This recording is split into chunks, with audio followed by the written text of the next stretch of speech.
Ну а я сегодня еще рассказываю вам о том, как я делаю салат. Салат я буду делать из лука. Придумала я этот рецептик, так скажем, сама, но на основе салата мимоза. Салат мимоза мы очень любим. В нашей семье все любят этот салат мимоза, но мне кажется, что он более зимний, такой тяжелый. Там картошка, добавляется вареная морковь, поэтому я решила его немножко, так скажем, сделать более легким, летним, даже весенним. Вот у меня такой лук, который я выращивала в отдельной сетке овощной, ящике таком с дырочками. Сейчас пора собирать урожай. Лук вырос. Посмотрите, какой длинный, хороший, сочный. Об этом обязательно, как выращивать в контейнерном огороде, я все буду вам рассказывать, поэтому, если интересует, подписывайтесь.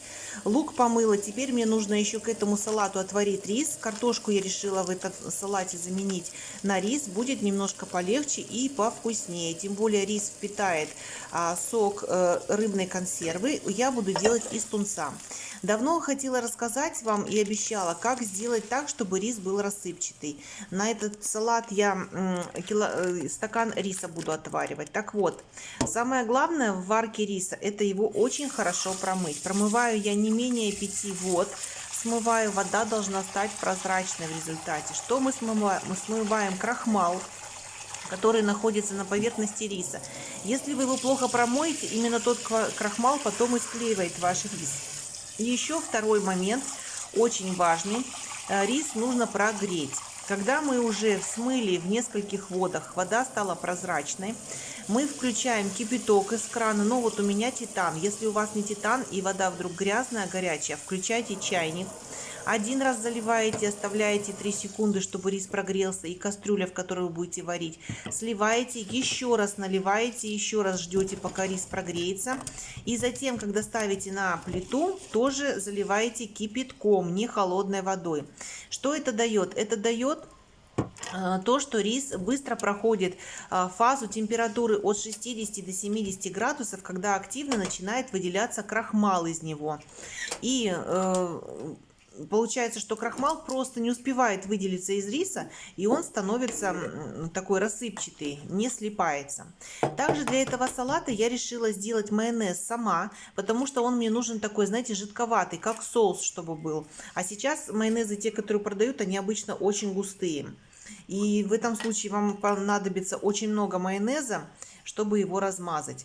Кстати, по поводу майонеза хочу сказать, не бойтесь делать майонез сами. Он получится в 100% случаев. Я вообще в последнее время не покупаю майонез, особенно летом, когда много домашнего яйца и оно по доступной цене.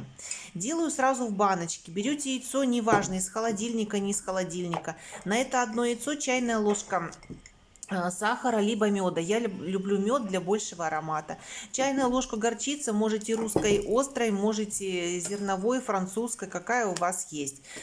Чайную ложечку с уксуса, либо яблочного, либо лимонного сока. А дальше теперь смотрите, чем больше вы нальете масла, тем гуще будет у вас майонез. Поэтому сначала наливаю на одно яйцо полстакана масла и начинаю взбивать. Плотно опускаю на дно вот такой погруженный миксер, взбиваю, и не переживайте, майонез получится вообще 100%, вам гарантирую. Чтобы, если у вас, вы видите, что получается жидковатый соус, просто начинайте тоненькой струйкой добавлять туда масло и доводите до той консистенции, которая вам нужна. Я вот прям очень настаиваю, чтобы каждый из вас попробовал сделать домашний майонез. Больше покупать майонез вы уже не захотите. Обычно еще в этот майонез я кладу зубчик чеснока. Но так как мне сейчас для салата такого, который и так будет с луком, я чеснок не положила. И еще такой лайфхак. Вы можете сделать ароматный соус летний, если в этот майонез вы добавите любую ароматную траву. Это может быть укроп, это может быть руккола, кинза, петрушка. В общем, все, что у вас есть. Весной я еще черемшу добавляю. Получается такой зеленый соус, который я выкладываю в тарелочку и ставлю возле овощей. Режу огурчик, перчик, и можно прям сидеть, макать и в этот соус и получать наслаждение. По соли тоже можете регулировать сами, более или менее соленый делать. Теперь лук. Лук шинкую и зеленую часть, и белую. Надо сказать, что лук у меня такой нежный, даже немножко сладковатый. Это лук, выращенный из севка. Если вы берете другой какой-то лук, например, двухъярусный, который более грубый, то просто его промойте, немножко просушите. Вот у меня получается целая тарелка вот такого лука. Я режу белую часть тоже, потому что сказала, что она у меня получается нежно. И за счет этого лука салат будет очень красивым, пышным и с таким свежим весенним вкусом. Также заранее я отварила яйцо. По количеству вы можете сами потом сориентироваться. Ну вот у меня вот пучок лука, который вы видели, 5 яиц, стакан риса получился и баночка майонеза с одного яйца. Рис получается вот такой рассыпчатый. Видите, я варю его без соли, так как он у меня пропитается соусом от рыбы. В качестве консервы сегодня я беру тунца, так как он у меня был. Можно сайру, можно иваси в собственном соку, можно красную рыбу. В общем, все, что у вас есть. Первый слой выкладываю рис. Кстати, я делаю вот на таком плоском блюде. Если у вас есть блюдо с бортиками 3 сантиметра, вот такое возьмите, будет даже удобнее. Сверху, не убирая никакой сок от рыбы, я прям выкладываю, рис пропитывается. Если рыба у вас более сухая, то прежде чем выкладывать рыбу, смажьте немножко майонезом.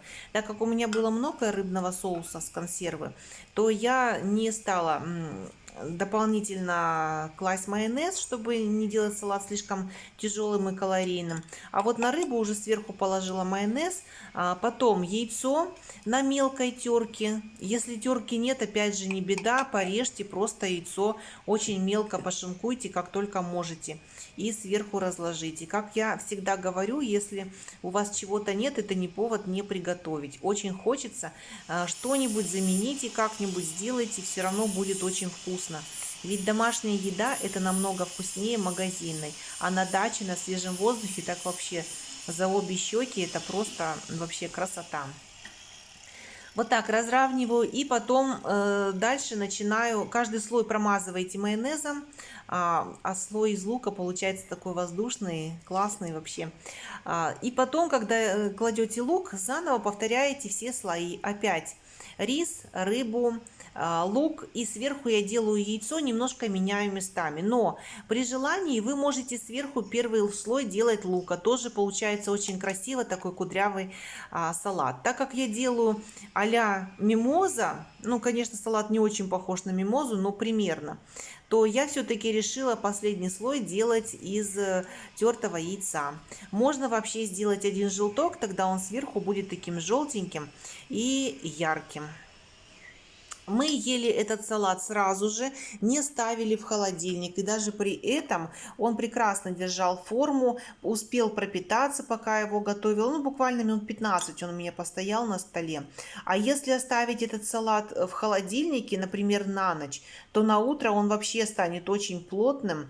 Его можно прекрасно поставить и на праздничный стол, он очень вкусный и при этом выглядит очень ярко.